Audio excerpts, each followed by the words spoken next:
See, ultimately, Sumit has made the Welcome, floodgates open. Okay. welcome to all these stalwarts. We are proud and privileged to have this key speaker today, Girdhar Balwani sir, who is director and mentor at Kadala. I also welcome Samir Nagarjan sir. And with the restriction on the mobile, I couldn't see many faces here, but then yet everyone is welcomed, including Abhinan sir, Yadav sir, Bharti madam, she's Dean School of Science, and Dr. Amish Vyas, and all my dear students and all the Cadelians, as well my colleagues and the staff of IU. So it's a very crucial day today for us because we began this journey in September last year with the vision of our CMD sir. That turning point should bring some turns, some twists in the journey of Indus University, wherein the Kerala leaders will bringing their wisdom with us. So Pradeep sir, now over to you. I'm going to be economic with words today. So you can invite Abhinand sir, and this is how we can go about. Yeah. And there is one of the students who's using a sir also. Thank you so much, Dr. Namrata, and I wish you recover soon. So I wish a very Thank speedy recovery to you. You take care of yourself. And I invite Mr. Abhinand Pandya for his opening remarks, sir. Yeah. Good morning, students. Hope you are doing well with the new COVID waves. I hope that you are taking care of yourself and all your family members well, and you all be safe. I would also like to convey that some of our faculties has been infected, so I hope that they recover soon and they take care of this. Today's topic is more relevant, and we have got a very stalwart speaker and an industry stalwart, Mr. Girdhar Balwani sir here, who has been mentor to a lot of pharma industry. He has also been a visionary person who has guided industry to the next level. And he is also presently the MD of Minarani Group in India. He has been also visionary in bringing up new things to the industry, pharma, and mentoring new products to the industry. Without wasting time, since I like the topic so well, ideation to innovation, where I always have been talking about, ideation is nothing like wild and weird things, WW to MM, memorable moments to innovation. So you have to think of anything, I take off my example of wild and weird things, like, what you think out of your industry, some thought process. In my education days, some ideas which I thought wild and weird was, why can't my credit card have a comb-like structure so that I can put it in my pocket and I can comb my hair, to memorable moments, which nowadays Google is doing, more of innovation, that whatever you capture on your childhood's day or the birthday thing, they give you a video over there. And that's what it's called, the innovation, and it's driving us without wasting the time and taking this so important and crucial topic. I would like Pradeep to take it on to sir. And thank you, sir, for sparing your valuable time to enrich our knowledge. We would look forward to you at the university. Thank you, sir. Thank you so much, Abhinand for your opening remarks. As you always set a beautiful context for the session. And sir, this turning point, now we are coming to the culmination of part one. And there cannot be better culmination of this initiative that we took starting in this September. So we will be completing 25 sessions as well also today. So this will be silver jubilee of our initiative. Plus we will have the culmination. Now we are going to stop it here for the next season. So there cannot be better culmination than this. Sir, as we know, our vision of Cadila says we want to become not only a leading Indian pharma player, but we want also to become a significant global player.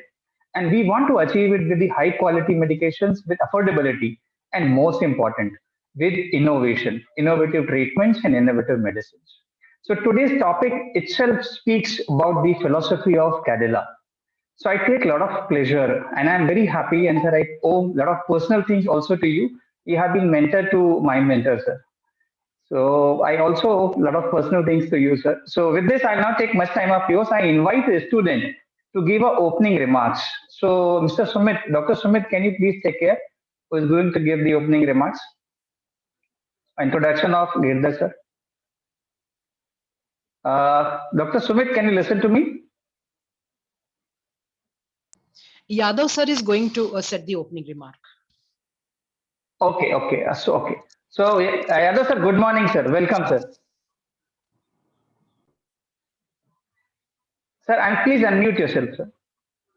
What happened? Sumit Chowdhury was supposed to do. What is happening?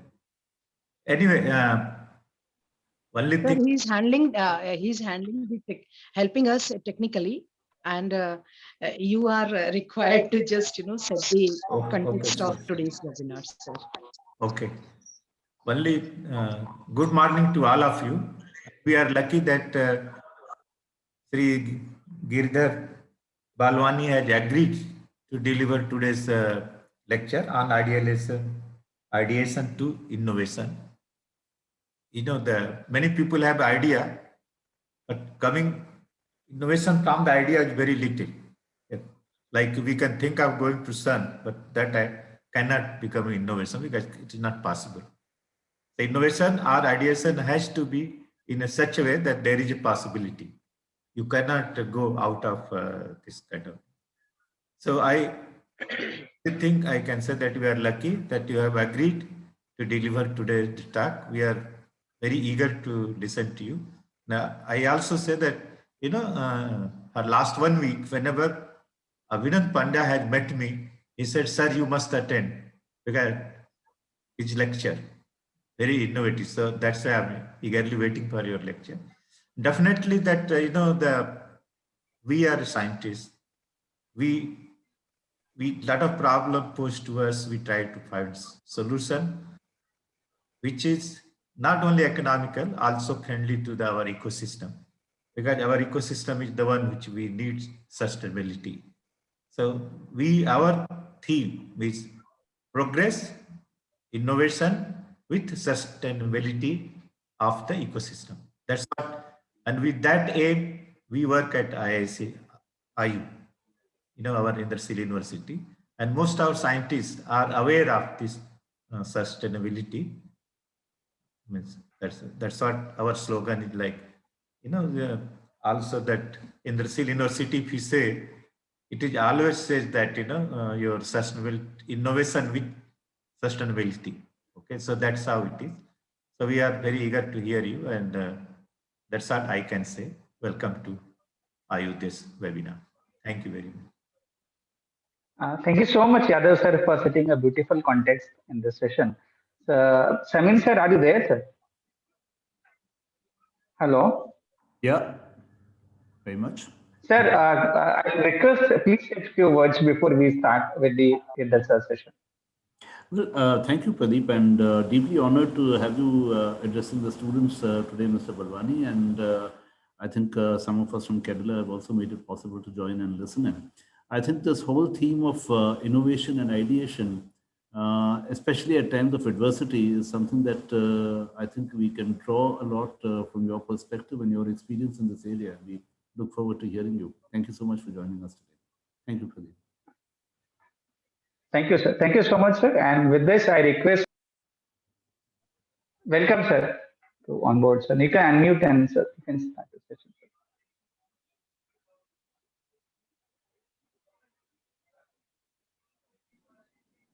So Pradeep, is anybody else going to speak? Okay. So first of all, thank you everybody first for inviting me, and thank you for attending this session. I would not call it as a lecture, but I would like to make it a little more interactive. I went on the Indrashil University website and saw the brochure, and I was wondering to myself that I've been associated with Kerala now for 4 years, but I've not had the pleasure or the opportunity to visit Indrashil University. And I'm really impressed by the concept of the university, by, of course, the physical environment there. And I look forward to one day visiting there once this environment gets better. I'm really thankful to the foundation of this, to the inspiration by both Mr. Indravadan Modi and Shilaben Modi, and the concept created by Dr. Rajiv Modi to organize this. So it's really impressive, and I really look forward to visiting the campus whenever the opportunity is available. So coming back to now this particular topic, when Pradeep talked to me about this topic, I was wondering, I said, what am I going to say to young people? I am 66 years old. Little bit correction, I'm not the managing director of Menarini. I retired from there in 2015. So I've been retired now since 2015.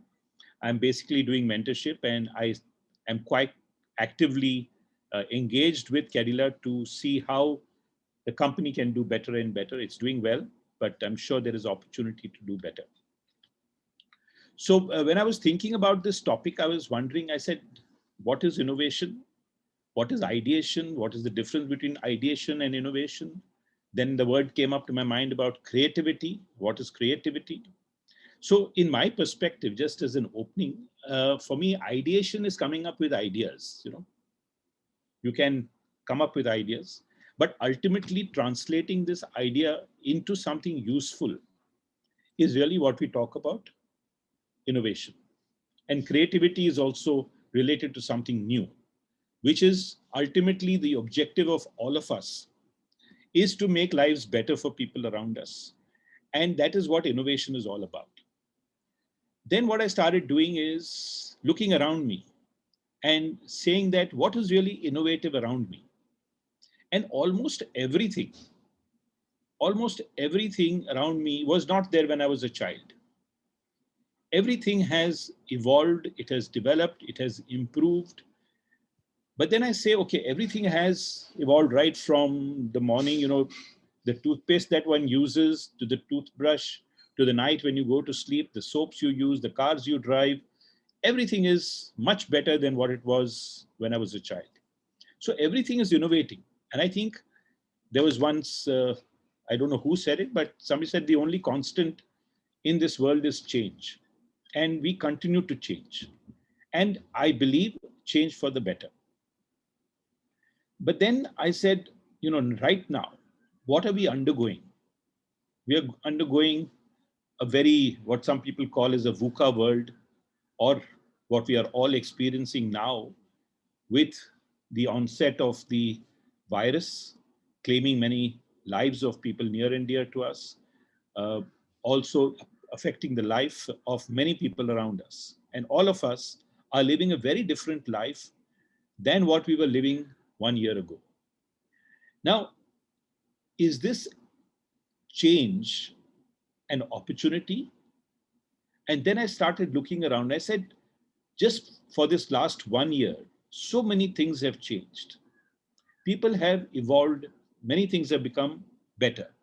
So, and if I look back and see what all are the catalysts for change, one of them is sudden change in the environment. For example, this virus has affected our lives. That's one of the catalysts for change. Anything which is a natural disaster can be a catalyst for change.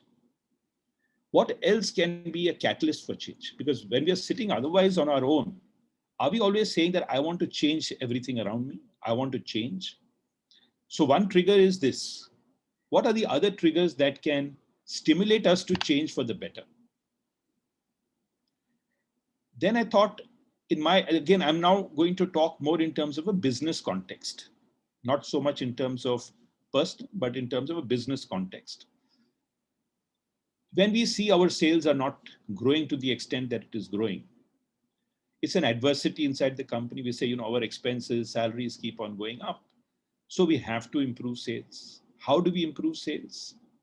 We say we want to introduce new products. We want to go with our products to more customers. We have competition to fend with.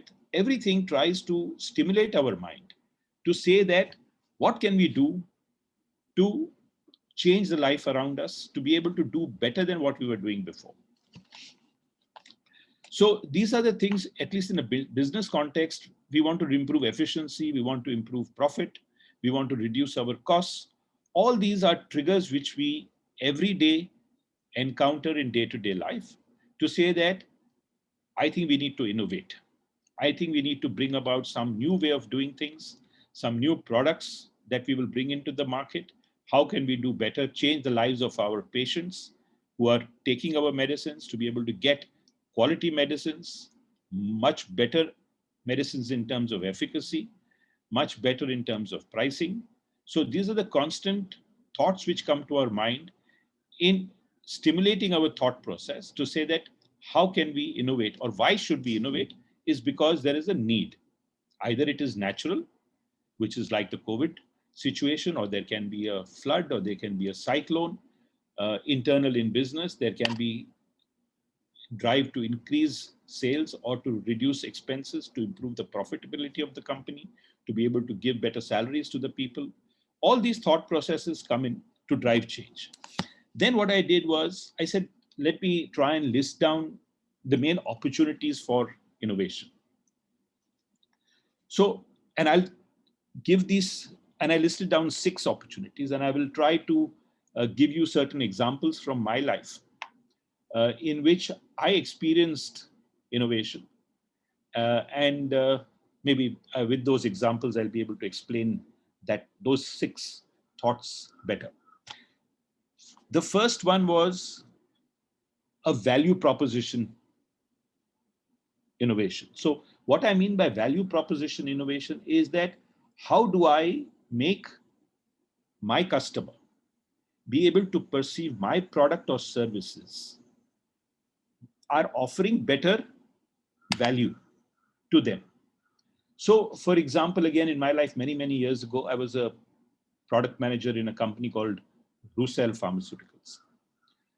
We had in the marketplace combinations of products, anti-inflammatory and analgesic. So analgesic, you're all aware of, is paracetamol. And in those days, there were old anti-inflammatory drugs. And people were giving this as a combination because they said that inflammation takes care of pain. If you reduce the inflammation, the pain will reduce. So they used to give it as a combination. So for immediate relief from pain, you give an analgesic to relieve the pain like paracetamol. And for treating the long-term cause of inflammation, of pain, which is inflammation, an anti-inflammatory combination was given. A lot of doctors were complaining that there are a lot of side effects with the anti-inflammatory drug because it was an old drug. Some newer anti-inflammatory drugs had come out into the market, but nobody had combined the anti-inflammatory plus analgesic together. So we decided as a company, we did a lot of brainstorming. We talked to a lot of doctors and came up with the thought that why don't we combine a new anti-inflammatory, which was that time ibuprofen, and paracetamol. And we conceived a new product called Combiflam, which is today also a very big product in the market. So we communicated to the doctors that 2 things. One is that this product is effective, at least as effective as what you were prescribing before. However, what you will get from this is better safety because you've replaced that time oxyfenbutazone. There's a product called Oxalgin with ibuprofen, and Analgin was replaced with paracetamol. Oxalgin was the biggest product in the market. And in those days, and I'm talking about 1985, 85. First year of launch in those days, it is 2.5 crores, which was a substantial sale figure in those days. Today, 2.5 crores does not seem much, but it was a significant success. So the thing is to convey to the doctor that I am giving you value, convey it in a very clear, simple, concise way, put enough emphasis on the communication, and be able to convince doctor that I am providing you something better than what you have been using before. So that is what I mean by a value proposition. The second one was pricing innovation. Now, there is always the concept that, Dr. Yadav talked about the mission of Cadila being value and providing affordable medicines to people. And that's the proposition of Cadila. And I think in the pharmaceutical industry, the price innovation is relatively limited, because you have this concept that I want to provide medicines, but I don't want to overcharge the patient. But there is still a thought in many people, in the common man, saying that, oh, pharmaceuticals companies bahut paise banate hain. So, but is that really true? Yes, every business needs to make money. But I think it is again a question of being able to use price as a leverage to show innovation. And by that I mean is that two things. One is you can price your product lower than the competition without creating the impression that it is cheaper, therefore it is poorer in quality. How do you achieve that? Because you still have to make profit as a company. You try to innovate in terms of costs, try to get the raw materials from the cheapest source, try to use the most innovative processes to manufacture. So your internal cost is low, which you can then provide value to a customer in terms of a cost innovation. But even under cost innovation, then there is another, which as a common man, you will all be familiar with this concept of soaps and cars. I used to drive an expensive car many years ago. And I realized that ultimately, what is a car? It is four wheels to take you from one place to another. Why does somebody spend 1 crore on a car? Why does somebody spend 10 lakhs on a car? Is it mobility? It's not just mobility. It is status symbol.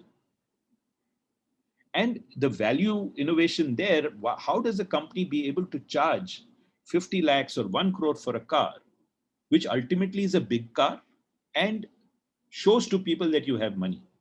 And that is how the thought process, when a company like Mercedes-Benz or BMW innovated in their car, yes, they made a very good car, but is it worth that price? But that is all a matter of how you take pricing and make people perceive better quality.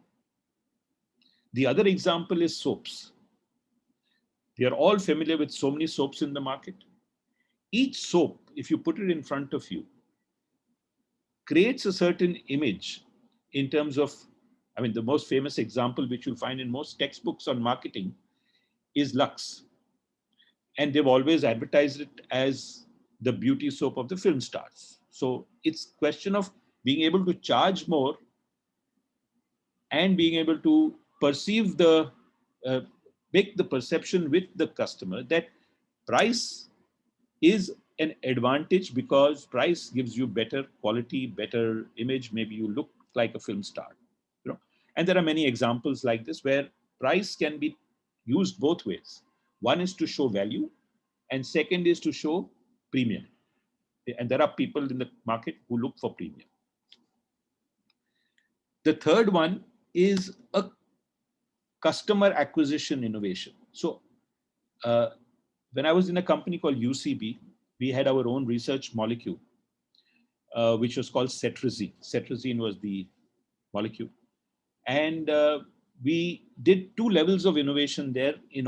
When we launched the product, we had a very small field force. People in the market to promote the product to the doctors were very small. The product was very big in Europe, not yet launched in the US, but very big. So we saw great potential. But we said with 50 medical representatives in 1993, we will not be able to make much of an impact. So then what we did was, how do we acquire more customers? And how do we innovate that with 50 medical representatives, with the limited resources, how can you maximize your sales? What can you innovate with? So for the first time in India, what I did was, I talked to 2 other companies and I said, look, yes, this product is not patented. Yes, people will launch low-priced generics. However, I'm assuring you of the best quality and of the best technical medical support to the product. So I managed to convince 2 other companies, one Glaxo and the other one was Unichem. So for the first time in India, we did a co-marketing of one molecule coming from one source with 3 different companies. and the molecule took off like nothing. You know, it was an overnight success. Cetirizine was the best-selling antihistamine. It wiped out everybody else because, and then of course many other companies also started coming in. After some time, then he said, okay, now we've reached a certain stage where we're not getting more customers. How do we get more customers? Then we started launching what is commonly known in pharma is line extensions. So we had Zyrtec was our brand name for the cetirizine. Then we launched a product for cough, which is related to allergy. So we produced a product called Zyrcough, Zyrtec, then Zyrcough for cough related to allergy. After some time, we said, how do we get more customers? Then we launched Zircold.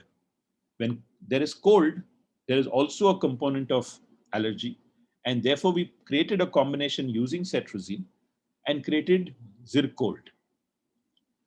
After some time, again, chemistry students will understand, cetirizine was actually a racemic mixture of a levo and a dextro form. It was 10 milligrams. 5 milligrams was levo and 5 milligrams was dextro cetirizine. And we found out that the dextro one was not active. It was the levo cetirizine which was really the active form. So we launched a 5 milligrams of levocetirizine as a new product under the brand name Cizal. What happened is that when we went to the doctor, though this was really the same molecule, the active part of cetirizine, but the perception created in the doctor's mind was, this is 5 milligrams, so therefore the perception was that lesser sedation, lesser side effects, once a day, much superior product. And that's how we launched Cizal. And there also we did co-marketing with Glaxo. Unichem was not there that time. They launched Vozet. So we had two companies, large, we were still small compared to Glaxo, but two companies going and promoting levocetirizine. Cetirizine did not go down. It became a little level. It remained big, but it was flat. But we took over with Zircol, Zircough, and then Cizal.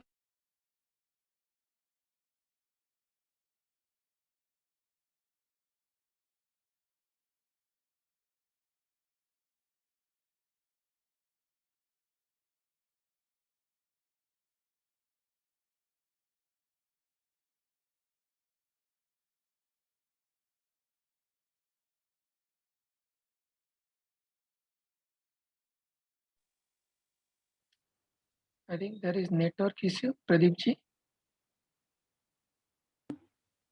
Same thing is there. I think he is suffering with some net issues. Because he Joining got in. disconnected. He got disconnected. Yeah, yeah. Disconnected, na? Just Pradeep, just give him a call and check. Sure, sure, sure. That's what I'm doing, sir. Or if he needs any help. Yeah, yeah.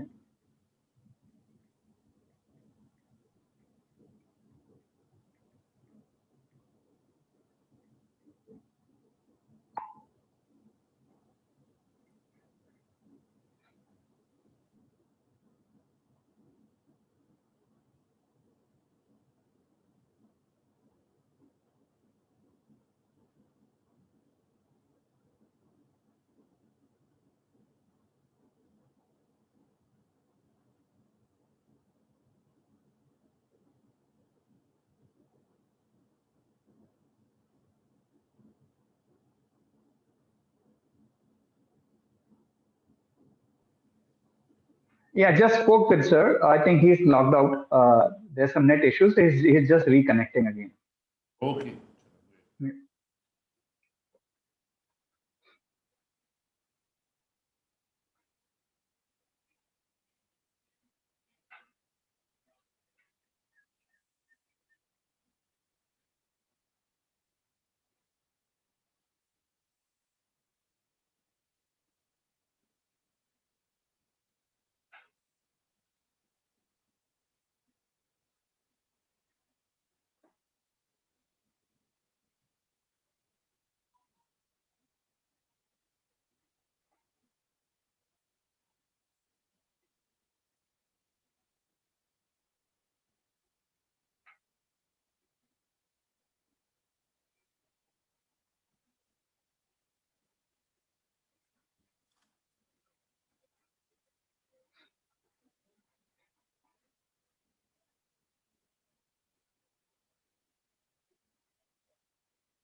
Welcome back, sir. Yeah, I'm just going to change my name. Yes. Sorry about that. This probably makes us think about how we can innovate on this. Yeah. Yeah. Good to see you back, Mr. Balwani.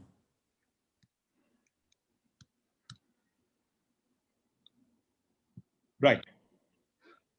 Yes. Apologies for that on behalf of Reliance Jio. Right. So the next one which I wanted to talk about is a user experience innovation. So what do you mean by user innovation? We in Menarini, that was my last job, we had launched a treatment option for acne. This was a product called Papulex. It had a very unique combination. We had licensed it from Sinclair Pharmaceuticals in the UK. But we said, okay, there are so many products for acne. And you still look at, I've had children who've gone through phases of acne. And what really makes a difference in terms of the patient connect? Because when I'm a teenager and I have got acne and I am suffering from acne, a doctor has prescribed me a product for acne, I apply it. But there is so much which goes on inside the mind of the child that you need to do a little bit more than just offer a product. So what we did was we created a group, number of things. One was we created customer groups. We created groups on Facebook, on Instagram, on Twitter, and we tried to tell the patient that it is not just the product that we are offering you.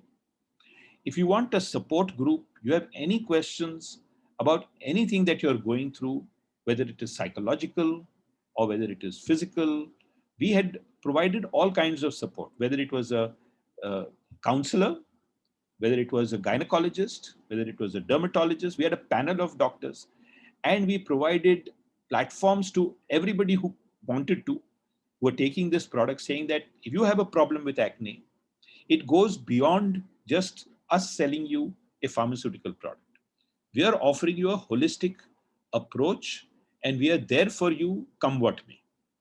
So this was a way of connecting to the customers through something. Many people are doing it in different ways, but a customer connect is very important, and this is what has triggered innovation in a lot of companies in terms of how do we reach out to our customers, whether it is doctors, whether it is patients, and even consumer products. You'll find a lot of people are trying to make more and more approach to doctors. The fifth one I say is profit model innovation. So companies go through different phases in life. Sometimes you say that, oh, my profit is under pressure. Why? Because the cost of raw materials, cost of wages, everything is going up. My selling price, because of competition, because of customer acceptance, I cannot pass on all the increase to the patient or to the customer. That forces me to innovate. What can I do to be able to satisfy my supplier, to give him the price he wants? I have to satisfy my customer, to give him an affordable product. I also want to satisfy my shareholders. I want to give them profit. So all this then puts pressure on you to say that how can I need to innovate, because if I just run the business the way it is being run, then I can see that after a few years, my profit will get squeezed and my market share will start dropping because I'll not be able to spend on promotion. So all these things then force you to do innovation.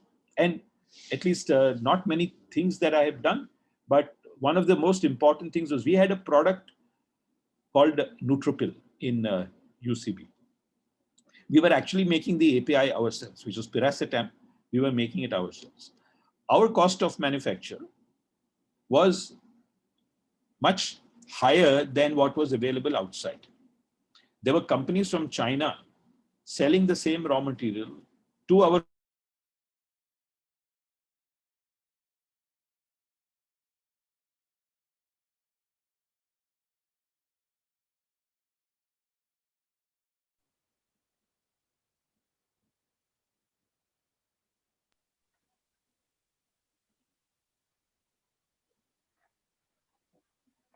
courtesy net connectivity. Yeah. Uh, Just talk to sir. but I would like to welcome Bakulesh Kamar sir and Vishwajit Mitra sir and many more key leaders from top leaders from Kerala who have joined in the list of attendees, and I welcome them as well. In the meanwhile, we'll get connected with Balwani sir. So I thought that why shouldn't I acknowledge the presence of Kerala leaders with us? Welcome, sir, Bakulesh sir, Vishwajit Mitra sir, and there are many more whom I don't recognize. Had there been Abhinand sir, would have recognized everyone. My colleagues also are there who have joined this R&D staff. And thank you for your patience in the meanwhile before we get connected to Balwani sir once again.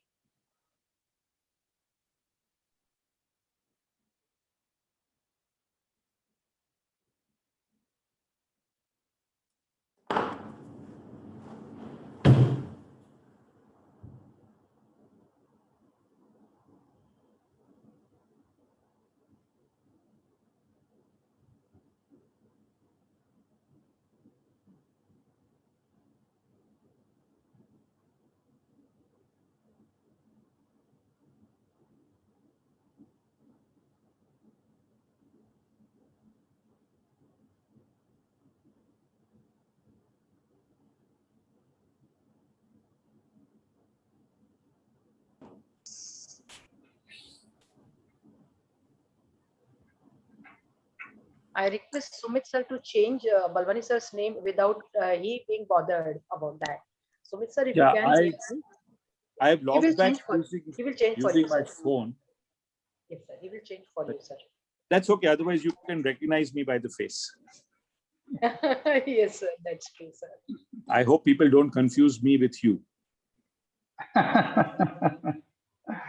Not Right. So no, you No continue, way, please. sir. There is no match, sir. No match, sir. Thank you, sir. no problem. So I'm now using my phone because that computer seems to be giving a problem. Right? Is this okay now? The video is okay? Yeah. So Yes, sir. I was then talking about the profit model innovation. So you basically try to simplify or optimize your processes. I gave this example about piracetam. So finally, we decided to stop manufacturing ourselves and we started importing from China. And that helped us to be able to, of course, we were very stringent and very particular in terms of the quality that we were buying so that our product is not affected in terms of quality.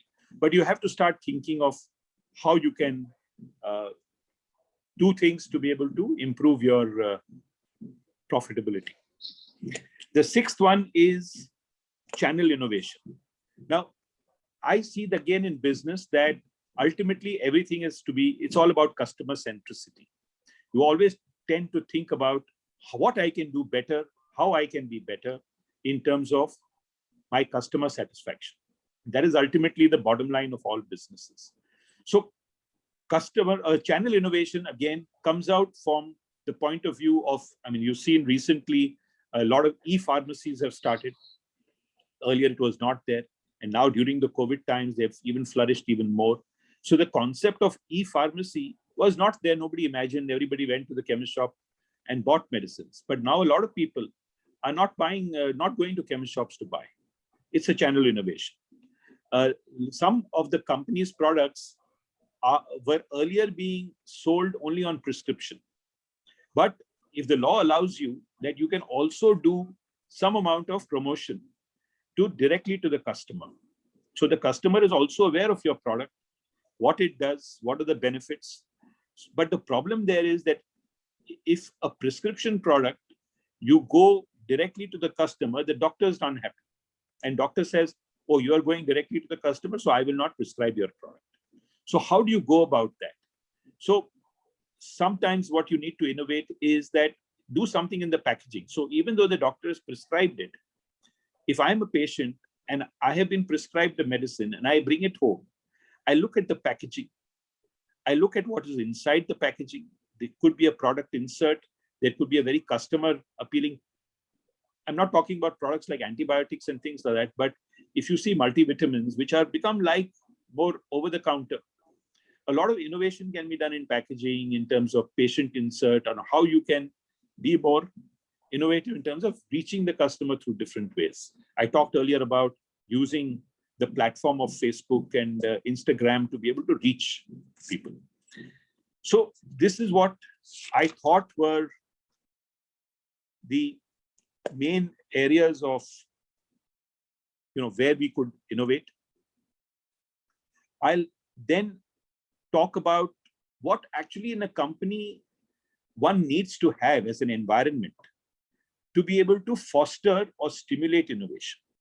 You cannot put people into one room and say, okay, now from tomorrow or from the next 1 hour onwards, let's all be innovative.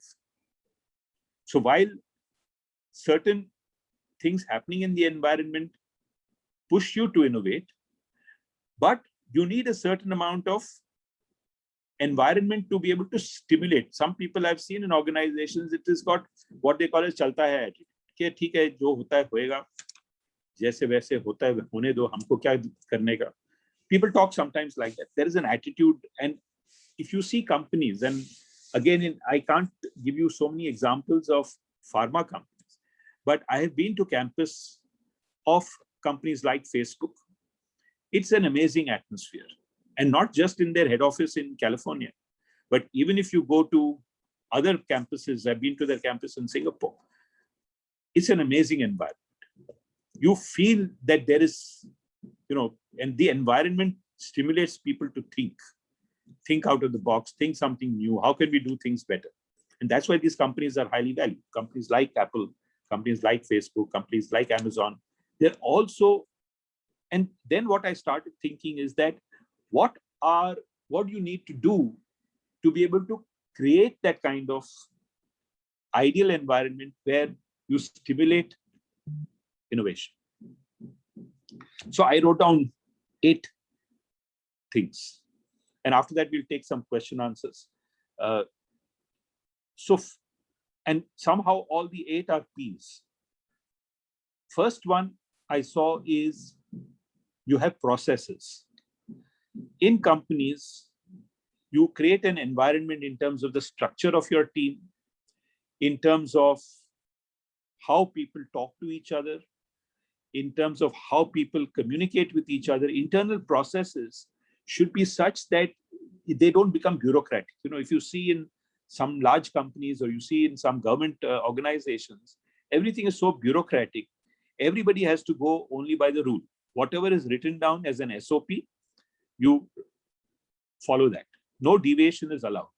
In certain areas, it may be required, especially in terms of manufacturing quality products. But you also need to provide an environment where people don't get bogged down every day, whole day, just pushing papers or pushing emails and just, covering their own security and trying to pass the buck and saying that, I don't want to take. So there has to be inside the company processes which stimulate people to try new ideas. The second is processes is one, but second P is people. When you hire people, when you take people into the organization, it is very important to select the right people, provide them the right training, and because everybody does not have the creative mind. So if he or she does not have the creative mind, we should be able to provide the training required to be able to make them think more creatively. So the people aspect is very important, the second P.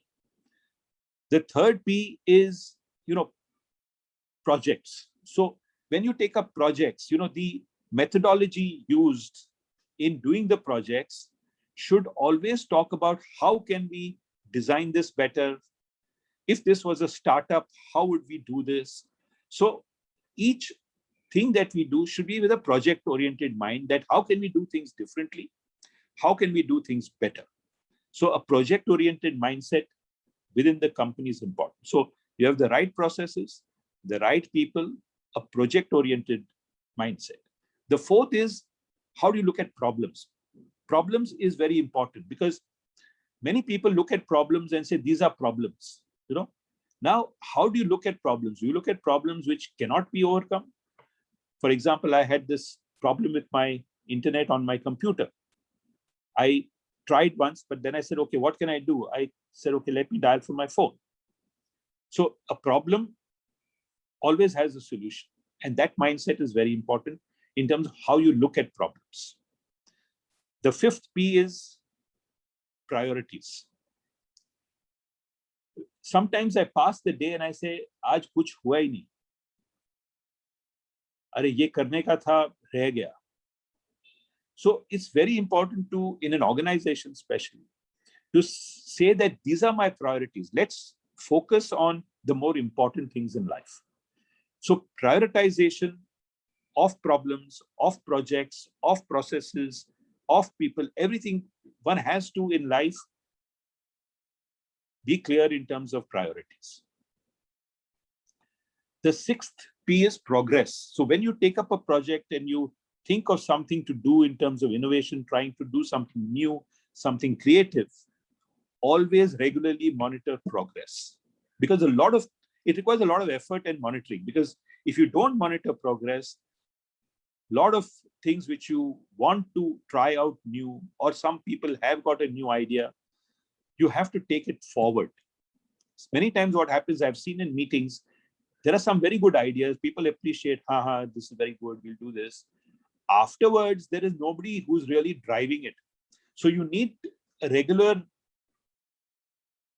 progress monitoring mechanism.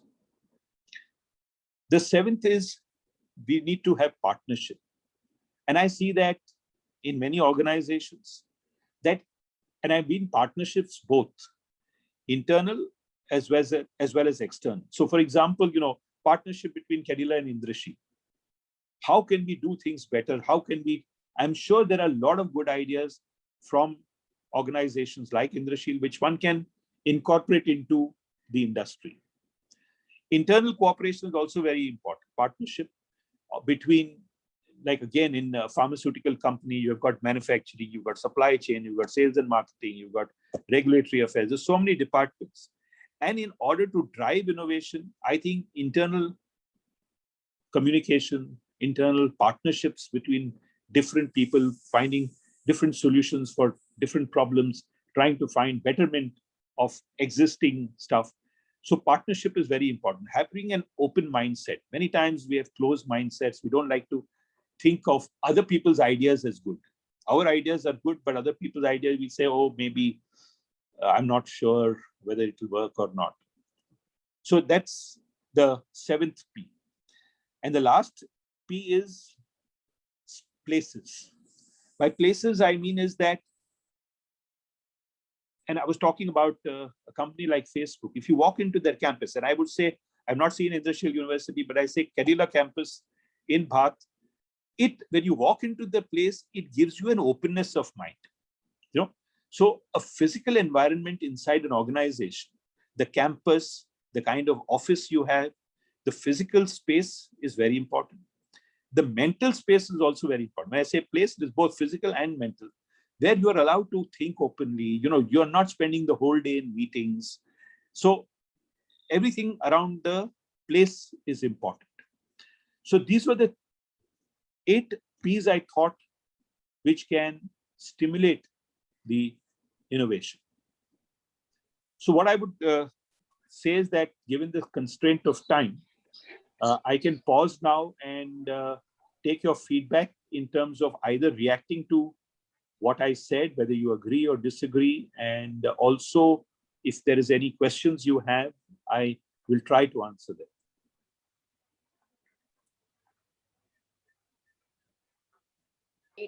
Mantras, sir, you have shared with us. The one which I could gather was certainly the ergonomics of any organization, wherein when you come to Indrashil University, you'll definitely find openness, open space, greenery, as we have seen Kerala in the buildings also. And we are connected with Vishwajit Mitra sir and Bakulesh Kamar sir, who are very favorite to us. And over to them for their reflections. I just wanted to make, good morning to everybody. I just wanted to make one comment to to this particular forum, and then basically what we learned from Mr. Balwani. I think HP was wonderful, and to me, I think though it was meant for a college student and an university student, but it was meant for 20 plus to 50 plus or 60 plus, whatever you can say. And thank you very much, Balwani Sahab. It was a wonderful insight. Number one. Number two is that I have two comments to make here. When Balwani Sahab was talking about foster and stimulate innovation, I think exactly it happened just last week. Mr. Balwani was with us, and it was like 2 days session, and he was trying to stimulate the ideas. It was a risk management and strategy mate, and I could make out how environment, how individual can stimulate, to derive the strategy or risk management activity. And I can just correlate. You did it last week with all of us.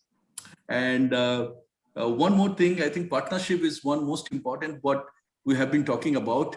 I think Dr. Jadhav is there, and Mr. Vyas is there. We have been talking also for last 1 year. I think finally 5 projects, Balwani Sahab, we finalized, and we are signing a MOU also with IU, and it was I would say some of the project can be path-breaking project for Cadila. So we take this opportunity also to thank all the IU team, that those who are involved for this kind of a collaborative project. So I take 2 examples. So Balwani Sahab, I have given 2 examples of what you talked about 8P. It was wonderful, and thank you very much for enlightening all of us together. Thank you for your words. Thank you, Vishwanisra. Bakulesh sir, if you are connected, would like to have your reflections too, sir.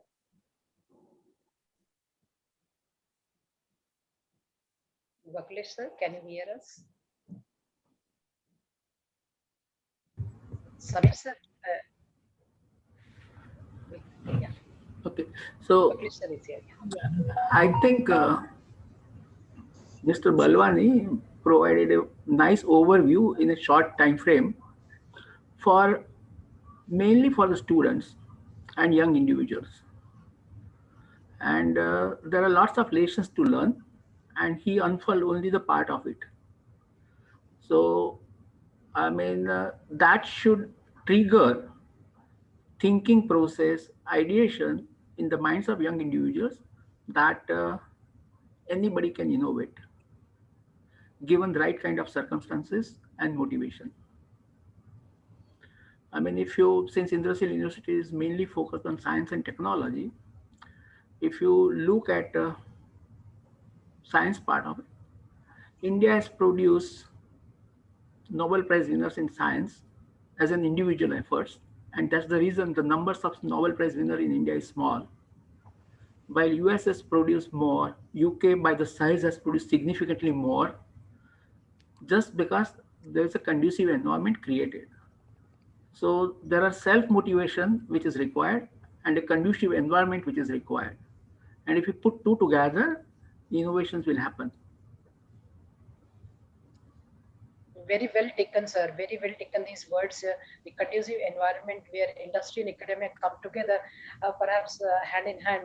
There is no wonder that global prize may be coming to to India also. Nobel Prize coming to India also. Over to Yadav sir and Samir sir for their reflections.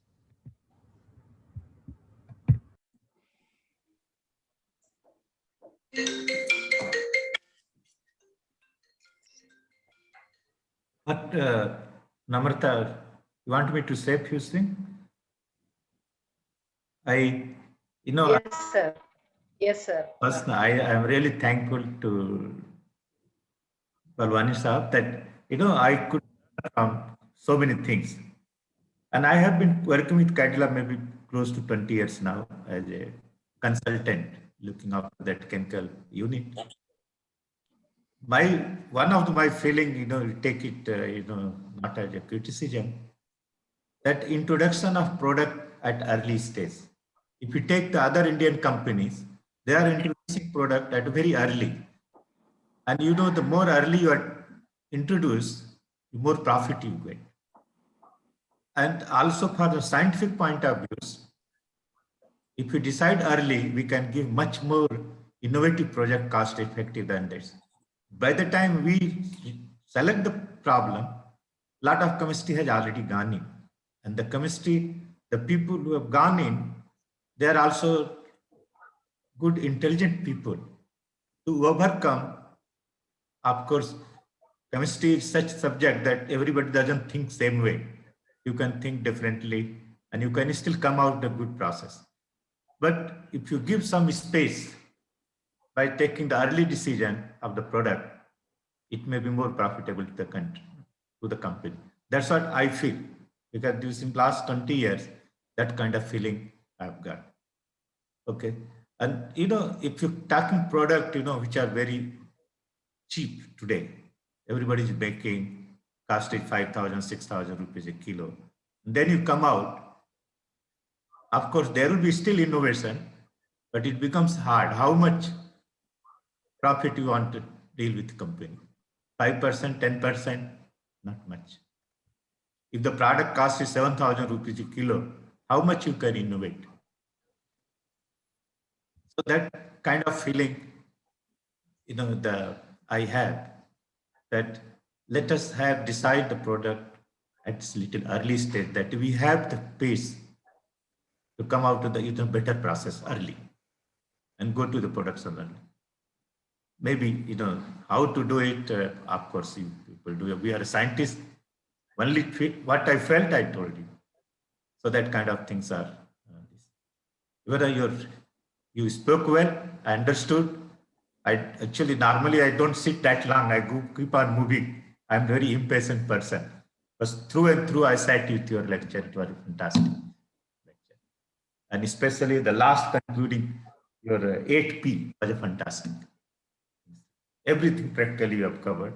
Maybe the first P, product selection, we should think of. Thank you very much. Thank you, Yadav sir. Yadav sir is all alone at the campus and still he has managed to, join us. Thank you so much, sir. Abhinan sir also had some constraints today and he has left the message with us. And now over to Sameer sir for his reflections. I'll keep it brief. I don't think I could have said it any better. I don't think I could say it any better than all the people who have said it so far. I think both in terms of what individual qualities foster ideation and innovation, as well as what organizations and teams can do to create an environment in which creativity does not just exist but flourishes. I think Mr. Balwani has covered them with absolute clarity and in a way that's easy for everyone to understand. So thank you, Mr. Balwani. I think it's been a wonderful, personally, it's been a very enriching session for me. Thank you so much. Thank you, Sameer sir. Pradeep sir has one question that before we wrap up, and we have Amish sir also who will be, reflecting his views. Yeah, thank you so much, sir, first and foremost, for accepting this invitation and coming on board, which enriched everyone of us. And this time, sir, overwhelmingly, we have a major participation from our own campus, from Kerala campus. And I can see a lot of young budding marketeers, they're joining this thing, they're listening to you. I'm 100% sure I'm also saying the same thing. People would have spent thousands of rupees for attending this kind of session. So for your session, people will not mind spending thousands of rupees to listen to this. The kind of session you have taken on innovation and ideation and how 8Ps are very effective for them. So this definitely is going to be a very, very important session for very young marketeers. So I already received few feedbacks from them, sir. So they are really happy with the session that we have taken. Second, sir, one question has come up from one participant. That, sir, many times it happens, people come up with a lot of ideas. And ideas also accepted, ideas also great. But after some time, what happens is some people have to come out of the comfort zone to follow it, to take it to the next level, to implement it. And then they see a lot of infights. They see a lot of in conflicts. They see people are not cooperating, so demotivation comes. So people are asking, what should I do in that kind of scenario when people are not ready to come out of the comfort zone and to cooperate in this? So please unmute yourself, sir. Please unmute. So that's a very important point. And we do find that in some organizations, and sometimes in some organizations, it is only there in certain departments. And if you revisit those 8 Ps, it covers those. Now, why it does not happen is the question. That, yes, we all know these are the 8 Ps, this is what should happen, this is the ideal environment, but we don't live in an ideal world. And we do find sometimes problems. I personally feel it boils down to the leadership. And I don't mean the leadership of the organization. It can be the leadership of that department. It can be the leadership of that function. That if there is a mindset of encouraging people to try out new things, not punishing people for making wrong decisions. Because that is another thing. Sometimes what happens is somebody takes a risk with good intention, takes a risk, tries out something new, but fails. And I'm sure most of us, at least I, for myself, have had failures in life. I've had successes, I've had failures. But the only thing is you learn from it and move on. So I cannot answer that question in the form of a certain simple statement. I think one has to talk to people inside the company, talk to different people, try to understand why people are not encouraging a certain idea. Maybe you have an idea which genuinely people feel it is not going to work, but you feel strongly it's going to work. And that is why you find resistance from other people. And all new ideas, if you go back to history, people will think, who would have imagined such a big aeroplane flying in the sky, at some point of time.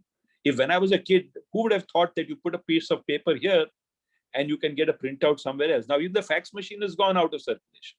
Everything is on scan. So all ideas sometimes feel crazy, but I think perseverance is very important.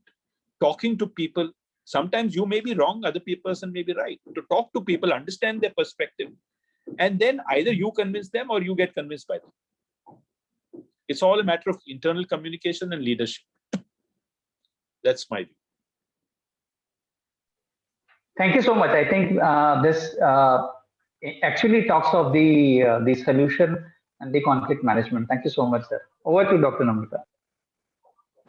Yeah, I think there is one question. Pradeep sir, if you have taken up this, how to handle national consumer acceptability and apprehensions risk of any innovative products. Was it the same question?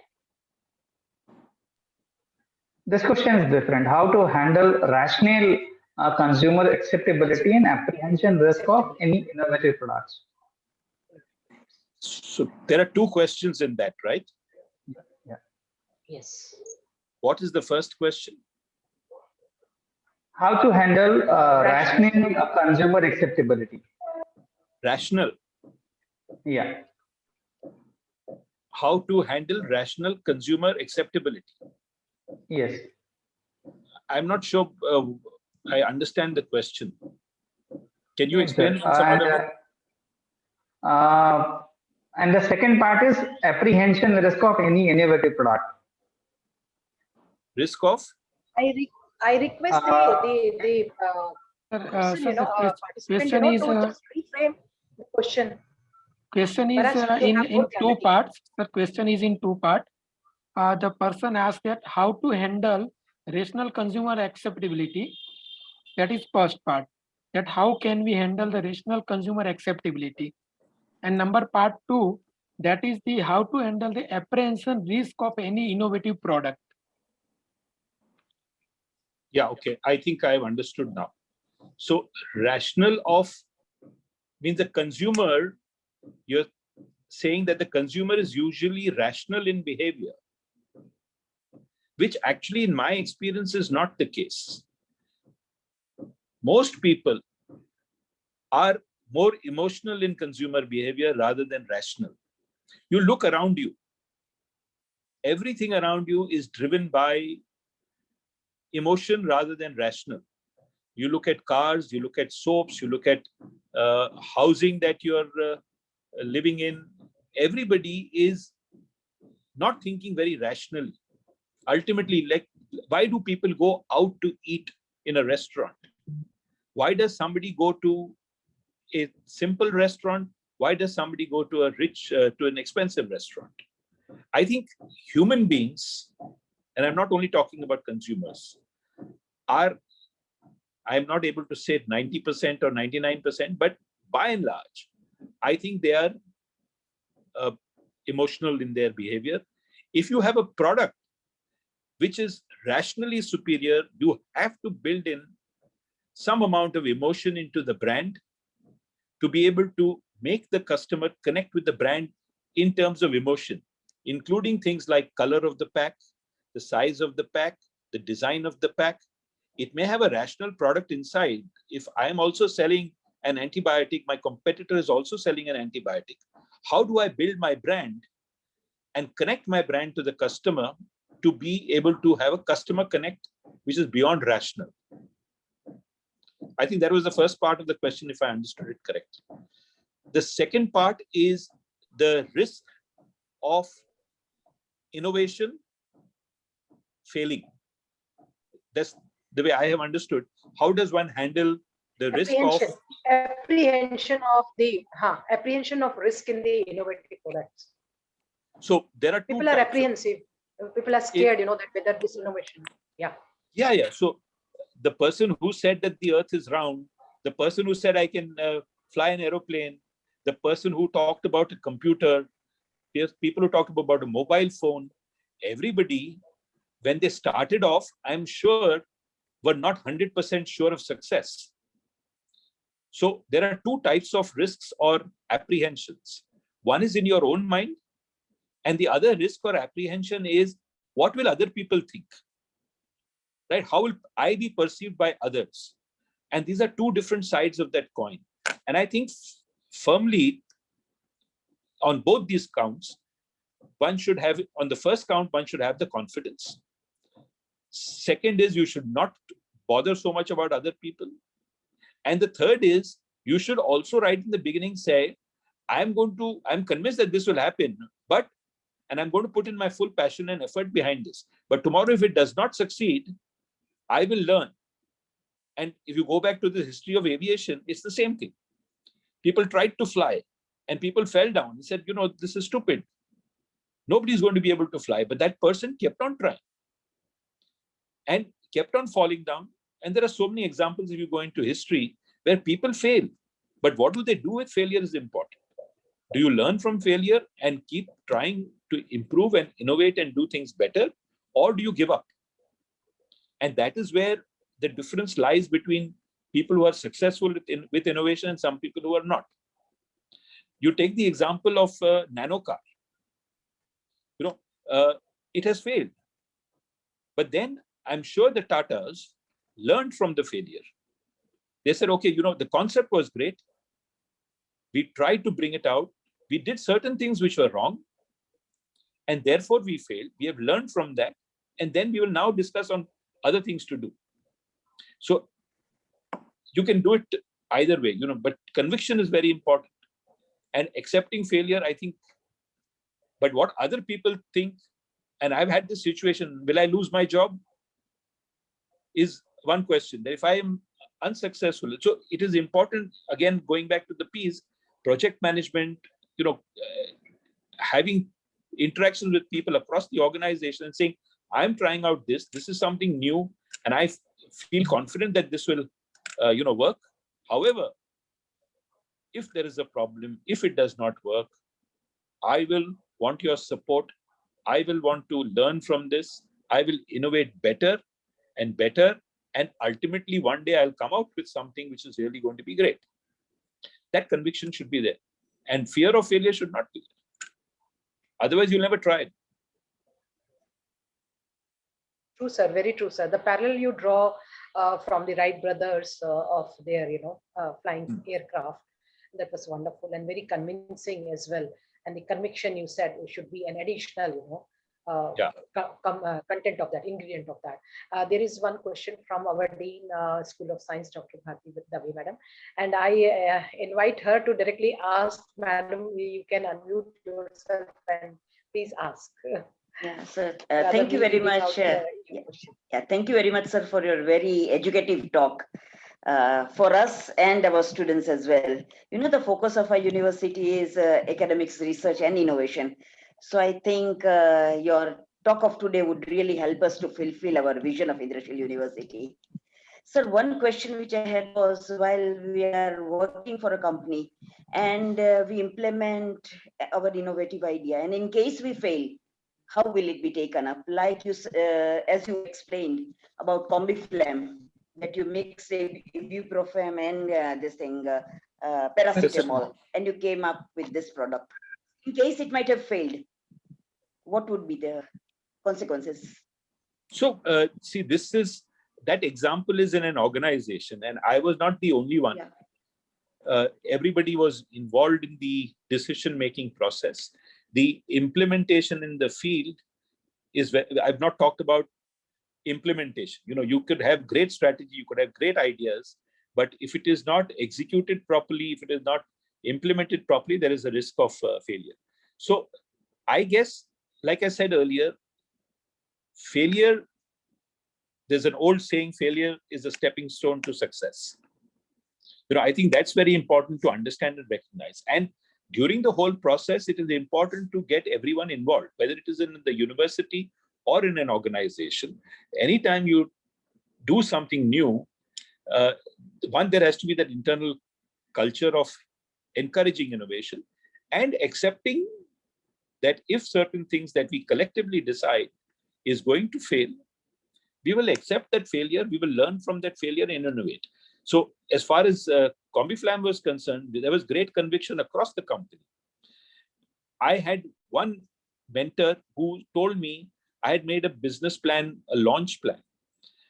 And I had made, of course, sales forecasts and how I'm going to spend money in terms of promoting the product. My boss said, I believe this idea is good. You double the marketing expenses, promotional expenses, you double it. Don't worry about the failure or success. I'm sure it is going to succeed. I'm giving you that authority. I'm saying double the amount you will spend and we will fight it out.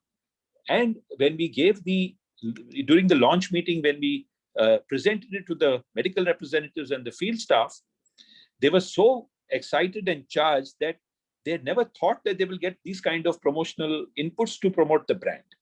And the success of that product was not just the idea. I think it was more the execution by the field. That is what ensured success. So I think, to answer your question, if it had not succeeded, we would have learned from it. We would have tried something different and done something new. But I don't think I would have lost my job. And even if I had lost my job, I'm sure I would have learned from it. And that learning would have been useful to the next organization. Oh, thank you very much. Yeah, it's time now. Wonderfully answered, sir. Because that fear, inhibits us to take any step further. It's time now for Amish Vyas sir to have his. I think Bakule sir would like to say Baklesh want to say something. Yes. Baklesh sir. Okay, sure. You are raising your hand, sir. Yeah. So in relation to what Dr. Bharti Dave said in an academic environment, see, currently we are in a COVID era, and the best vaccine against COVID is mRNA vaccine, which is being developed and produced and marketed by Pfizer and Moderna. The seeds of that vaccine lied in an academic environment.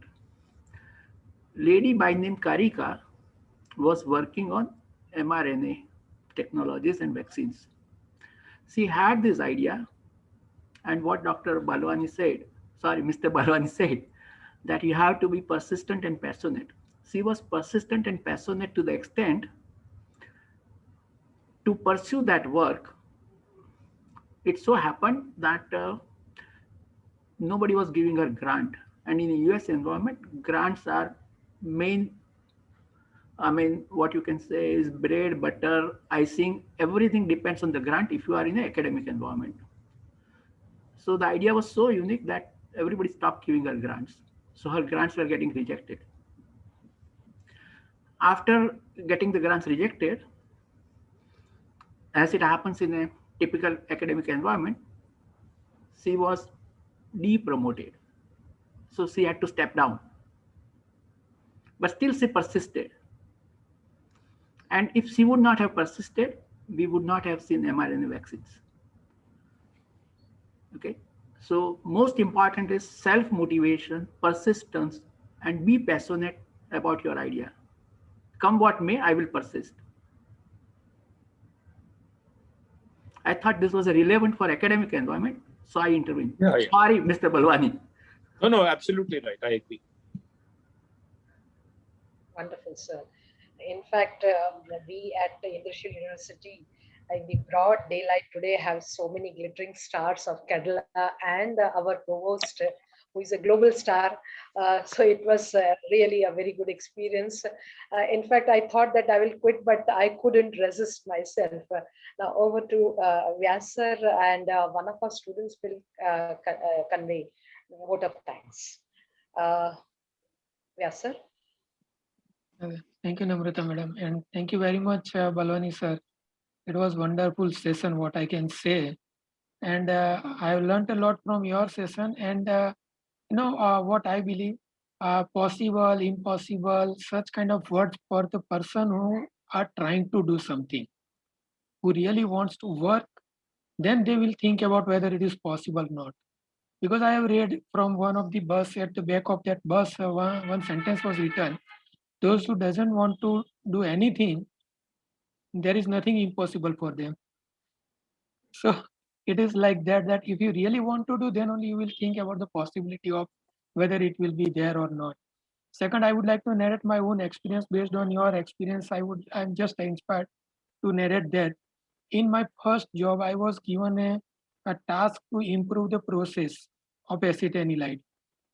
And we were not asked to remove any chemical. We were just asked to reduce the batch size. And we decided to remove one of the chemical, acetic anhydride, from the process. So without acetic anhydride, we want to produce the acetanilide. And we directly took trial on 2.5 ton batch. It was taking almost 24 hours for one batch to complete. And we took on that. And first batch was just a coal. You can see the acetanilide brown color flags should be there. In place of that, we found the coal. So it was total failure. We tried, and we were appreciated by the owner that, okay, it is coal, go for the next one. And within a period of 1 month, we could achieve 1 lakh rupees per day, per batch. So that was that kind of motivation, support. If it is available, definitely one would go for the such kind of innovation, such kind of idea. Because I found most of the common people are job fear people, and when they are job fear people, they are hesitant to implement their ideas, their innovations. But you rightly said, and what Bakulesh sir said, that if you persistently, if you continuously put your efforts with positive attitude, you will definitely get it, and you will be appreciated. And that is world famous. Everywhere we can see such kind of the examples. And thank you very much for sharing all your personal experiences to motivate us. Thank you, sir. My pleasure. Thank you, yes, sir. Thank you. And now it's time for one of our students. She is Shipra from MSc Microbiology. And we have, sir, the protocol that the students' body, they convey a vote of thanks. So it's over to Shipra. You can unmute yourself. Hello. Audible. Hello, ma'am. Audible? Yeah, please. Okay, ma'am. Good afternoon, respected Girdhar Balwani sir, and all the respected faculty members and students. Myself, Shipra Pandey from MSc Microbiology, is here to deliver the vote of thanks. Firstly, I would like to thank Girdhar Balwani sir on behalf of all the students and Indrashil University for giving the precious time from his busy schedule and guiding us in a unique way. I would also like to thank Indrashil University, Kerala Pharmaceuticals Limited, and all the faculty members for lending us this opportunity to learn from a great personality. Thank you, Girdhar sir, for making us understand the need of change in our day-to-day life and to be able to adjust ourselves in these changes. By highlighting certain points such as the value propagations, pricing innovations, user experience innovations, profit model innovations, and many more. Thank you, sir, for these lessons. Thank you. Thank you. Sir, you were looking you were looking for feedback. The students have already given feedback. Yeah, thank you very much. In fact, yes. In toto, I would like to thank everyone, including Vishwajit sir, Bakule sir, Samir sir, and there are many more who have joined from Kerala, which I may not be able to recognize.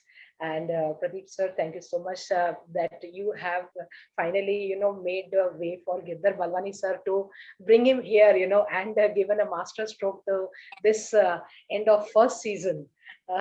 So it was so nice of you, sir. And that is why Yadav sir was with us, Bapidesh sir, and all favorite, and every student, staff, faculty who are watching till now, are thanked. And Abhinand sir has conveyed his wishes as he's busy. So everyone is thanked for this.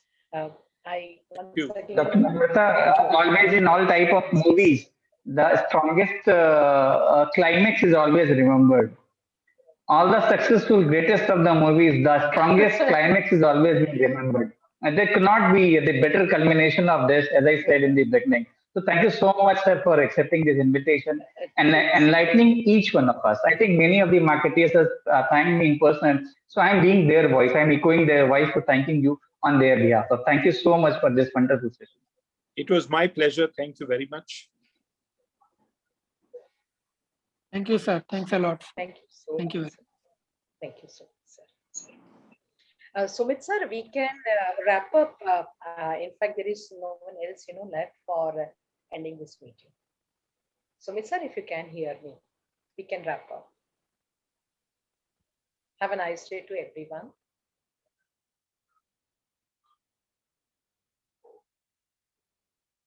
How is your health, madam?